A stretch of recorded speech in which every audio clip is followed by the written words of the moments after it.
I, DJ Couchwing, ungraciously dethroned DJ of the primetime Golden Broadcast Hour, will tell you all the story of my demise. First, the radio station. Small, yes, but so primo, so big. Tune in to 81.1 on your FM dial whenever our antenna is working, and I promise you will hear something and you will like it, even if you think you don't. I tell you where it is, but I don't want it flooded with fixed gears. I don't want it waded into with cut-off trousers. I don't want it yelped or yapped or graffitied or FD'd. It's my home. Temporarily usurped, but I'll get it back. Like I said, the station was small, but there was Donna, who made coffee in the attached cafe. There was Donna on the other side of the glass, and there was me. And outside our broadcast radius of 5 square miles, there were 6.8 billion potential listeners out there. I emphasize potential, because at its heart, this whole story is about potential. Namely my potential, which was squelched by my rival DJ Driller. Driller's potential can only do a push-up when it's on its knees. So, the story. It was Tuesday. I leaned back in my chair as the first strains of my sign-off trademark sang through the radio station speakers. Close Encounters of the Third Kind theme, meowed by the Christmas jingle cats. Witty? Yes. Ironic? Sure. On the other side of the studio's glass, in the patronless adjoining cafe, the barista, Donna, stuck her tongue out and fake retched along with the cat choir. Cool as Luke, with my hand I shot her, the gun made from my thumb and index finger. A single lock of her short, chlorine blue hair fell in front of her shining eyes. She wiped down the espresso machine's steamer, tugging at it suggestively. Things were good. I, DJ Couchwing, just 34 years old, was cruising up the DJ escalator. Today, I'd finally cinched it. The most hearkened broadcast slot of all, 5 p.m. to 7 p.m. How many weeks had I crooned in the shower? Oh, bring me the bumper stuck and homeward bound, the grid locked in and beaten down. Now they were mine. We DJs are anointed ones. After all, the world has deemed our taste top-notch. To rise through the disc jockeying ranks is to bask in the praise of the listening masses. A properly cued broadcast can and will induce the whole glowing spectrum of emotion. Love, sorrow, hypnosis, and allegedly even sex. I dream of sex.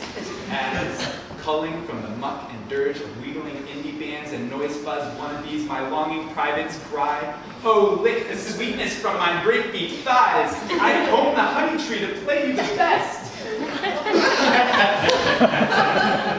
There's power in music, even more so in other people's music.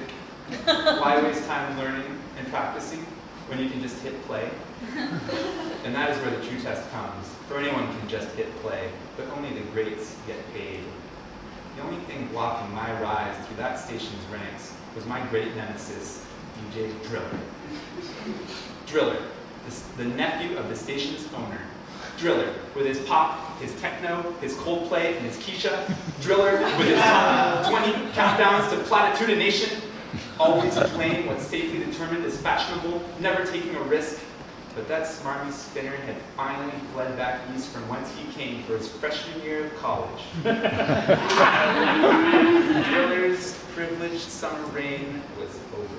I ticked my many hatreds off on record-stroking fingers. Hate number 1. Driller had poached every single one of my Little Mermaid-eyed interns.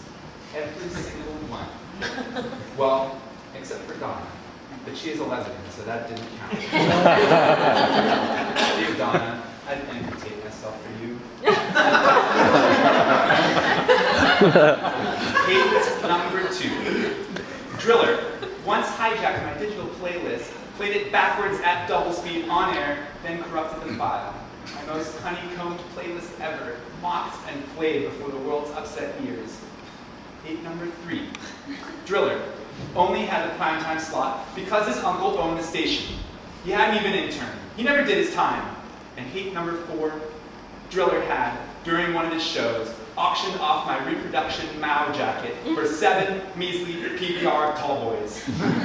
It was an $80 pleather jacket, and Driller stole it and traded it for fool's gold. He isn't even of the legal age. But the vile DJ Driller left that morning for college. Just so you know, this honeycomber knows how to sting, too.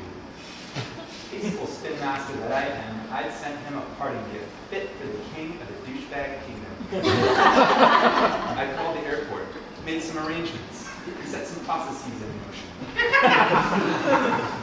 Back at the radio station, I reclined in my studio chair, grinning as I imagined Driller's surprise. I imagined him at the airport. I imagined him ensnared. It was 7:05 p.m., my sign-off complete, my first glory slot filled with digital gold and vinyl magic. I cinched my messenger bag to snug my records in. Loose LPs, cinch hits. I scooted around the mixing board, opened the studio door, entered the attached cafe, and froze. DJ Driller was standing right there. Clean-shaven face, popped collar, topsiders, and all. He was spinning an espresso cup like a top on the counter. He said, "Ah, Couchy, nice to see you again. Thought you'd be back in Providence by now." I kept my voice steady, but fairly. Beautiful Donna stayed neutral as cool milk, steadiness. "Me too," said Driller. "Turns out there was some trouble at the airport." I gripped my shoulder bag strap. Driller said, "Know anything about the TSA?" His accusing tone made Donna look from me to him, unsure of the root for it.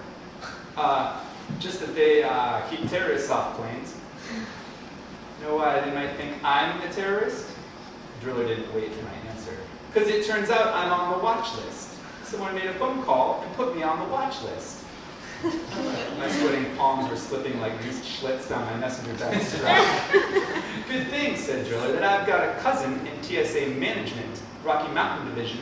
He pulled some strings, gained access to some files, couldn't get me boarded because this is out of his territory, but he got a tape recording of a guy identifying me as a subversive element." I started back into the broadcast studio. Public service announcements were in full swing now, promoting pet neutering, spaying, general hygiene. I feared for my reputation, my life, my vinyl. The next DJ wouldn't arrive for 10 minutes. Donna was friendly, but I wasn't so sure she'd die for me if the opportunity arose. There was nobody else around. Driller loomed. So when I listened to the recording of the call, sitting in the TSA office under armed guard, guess who I heard? Go on, guess. Driller was in the studio doorway. I was up against the matte black wall. I'll give you a hint. The Jingle Cats were singing in the background. I dashed from the microphone. Maybe I could put out an SOS. Maybe at least I could name my murderer. Driller just stood there smug and sulky. Well, after my cousin talked to the SFO lieutenant, we all concluded that I was a victim of genuine treason. Citizen abuse of the TSA is a federal crime after all. So I felt it my duty to aid them in capturing the culprit.